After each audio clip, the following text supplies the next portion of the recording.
I was born and raised in New York City. I had very, very, very, very short German parents.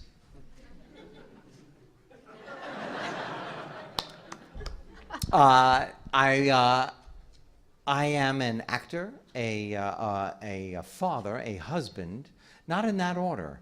I am a husband, I'm a father, I'm an actor, a producer, a director. I have written 24 novels for children with my partner Lynn Oliver, and I am in the bottom 3% academically in America.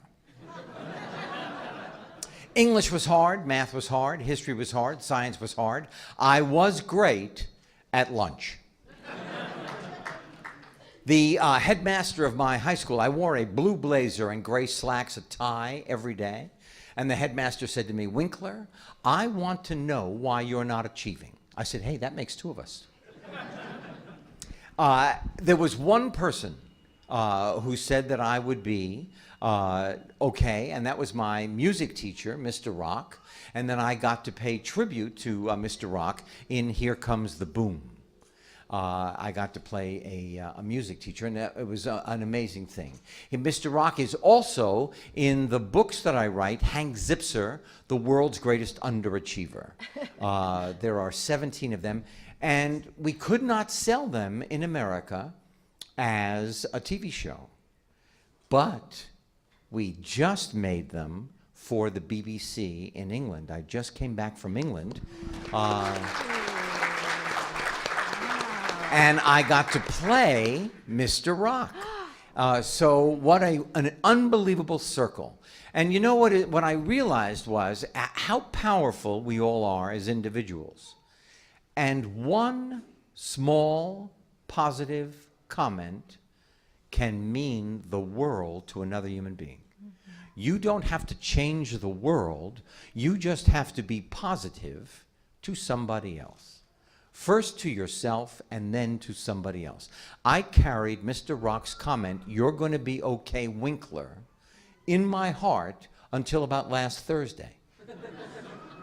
I really did. Everybody else said, you're not going to achieve. And then I've had a pretty good life. So this is what I learned. And I want to say this for everybody, but certainly for the young people in this audience. That you have greatness inside you. Every one of you.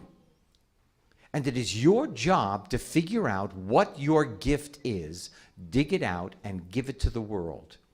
There is not one adult in this room, in your house, in your state, in your country, who cannot wait to see who you become. And you know what? A great country will only function with everybody meeting their own potential. I've asked children all over the world, what is your gift? Some people say, I can run really fast. Some people say, I ride a horse. I'm great at sports. I'm a terrific friend. I'm great at chemistry. I said, well, I've never heard of that. I took geometry, same course, for 4 years. I finally passed it senior year summer school. I got a D-, but I passed. And here's what I've learned.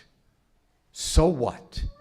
Because I've never actually used the word hypotenuse in my entire life. He's going to the Titans game. So I got a wonderful gift in my life. I got to do a show called Happy Days. And I did it for 10 years. Thanks. And the character was pretty popular. I, of course, you know, my very short parents, they, of course, did not want me to be an actor. My father wanted me to take over the business, which was buying and selling wood. I did not want to buy and sell wood. I wanted to be an actor. They wanted me to buy and sell. I wanted to be actor.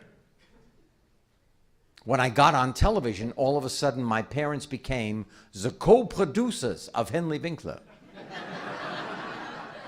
All of a sudden, my mother would walk into a store and go, yeah, I like this dress. I like this dress. I'm Fonzie's mother.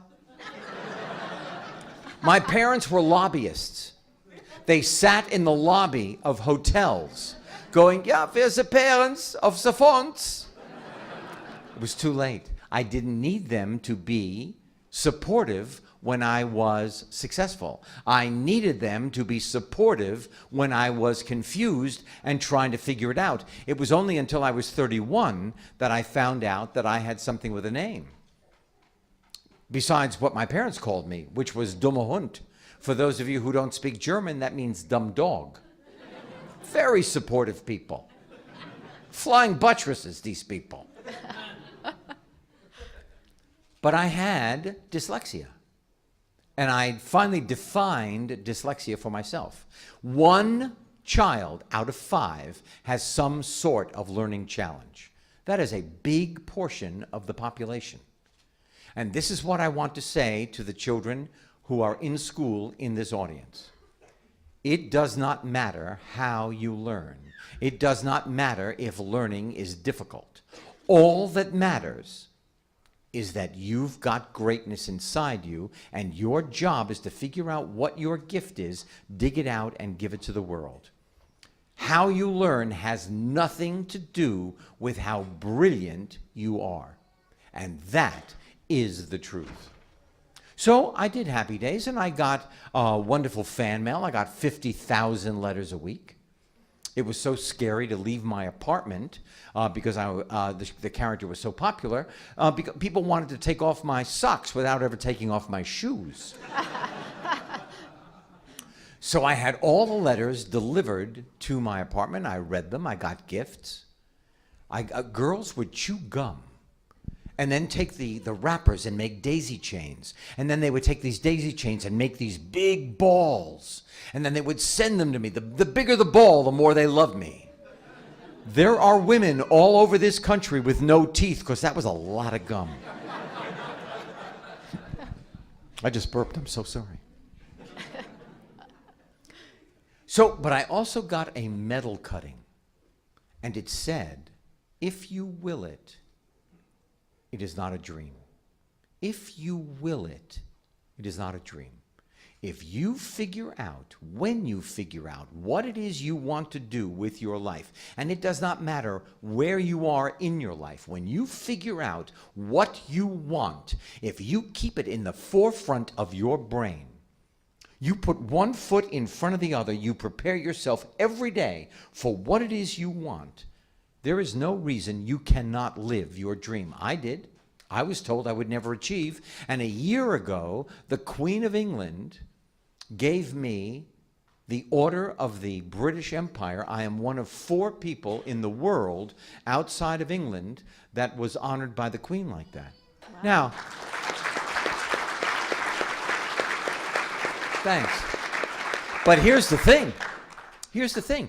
It's great, but, you know, dumme Hund was honored by the Queen. Huh? How about that?